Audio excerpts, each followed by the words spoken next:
For many of us it feels like the king's coronation went on forever, but for Prince Harry it was over in the blink of an eye. And it may be one of the last visits he makes back for a royal occasion in a very long time. It's believed the Duke of Sussex spent just 28 hours in the UK for his whirlwind trip, as he dashed back home to California to see Prince Archie on his 4th birthday.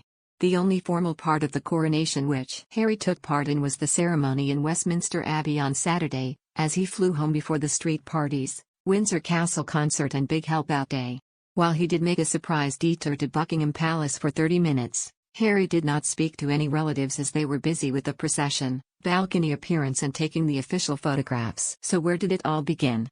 Harry left his Montecito home on Thursday afternoon and was driven 100 miles to Los Angeles Airport by his private security team. Harry got some sleep on his overnight American Airlines flight to London and landed at Heathrow just after 11:20 a.m. on Friday morning, the Daily Telegraph reports.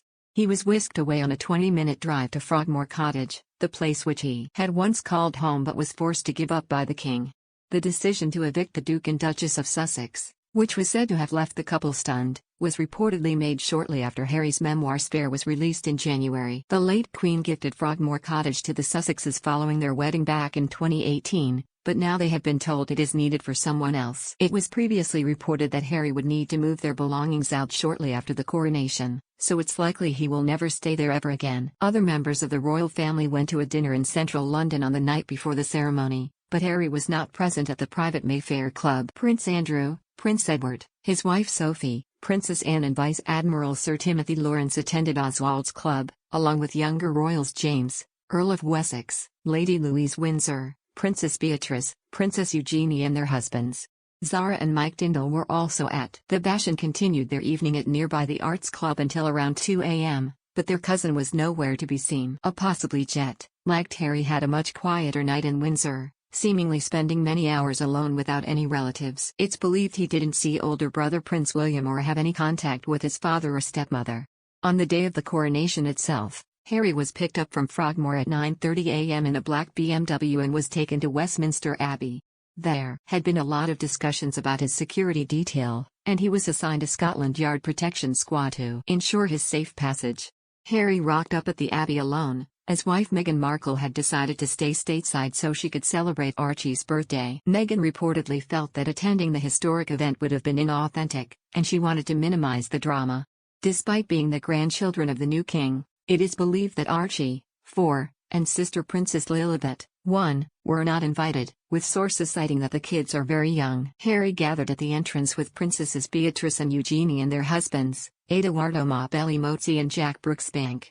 He was seen mimicking his Eugenie's heavily pregnant state upon his arrival, getting some laughs from his cousin and her hubby as he grinned and used 2 hands cupped widely under his stomach. Harry walked down to his seat between the 2 couples, saying hello, morning and nice to see you to various people.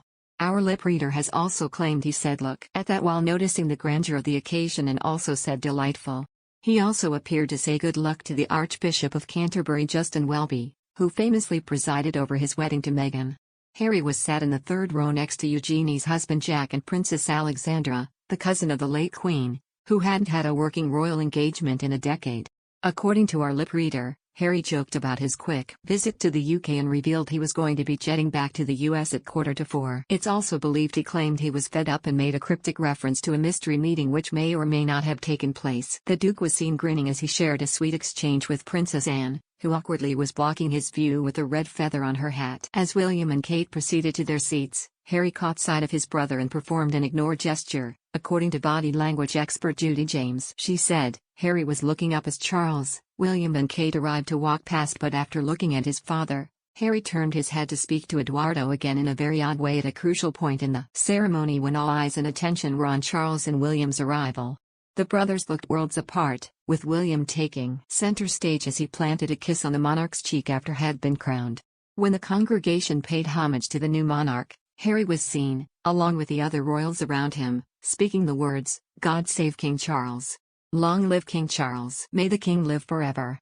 However, some claimed that he stopped singing God Save the King as his father passed him during the procession. After the 2-hour ceremony, Harry was seen speaking to Eugenie and Jack, perhaps the only royals who have continued to visit him and Meghan. While the working royals made their way to Buckingham Palace as part of the procession, Harry got in a car and slipped in for a very quick visit. The palace trip was for logistical reasons, allowed him to take a moment out of the public gaze rather than meet up with his family. It's not believed he spoke to any relatives, some of whom were involved in the balcony appearance and official photos, and was in and out of the palace in 30 minutes. Harry was invited to the post-Coronation Palace lunch, but decided he wanted to head straight home to California to be with his family. Facing a race against time to see Archie on his birthday, Harry dashed off to Heathrow in a bid to make the 3:45 p.m. flight to LAX. It was so quick. He didn't even have time to change out of his morning suit or take off his medals, but he did have to switch cars on the way as his official police protection had ended. His flight landed at Los Angeles just before 6:30 p.m. local time, and a black Range Rover picked him up from the VIP area for the 2-hour drive back to Montecito. Sadly, Harry did miss his son's intimate birthday party, where Meghan baked a lemon cake for Archie using fruit from their garden. However, his mad dash home was worth it in the end as he managed to give Archie and Lilibet a goodnight kiss before bed. It was a very eventful 28 hours for Harry, and who knows when he will next be back in the UK.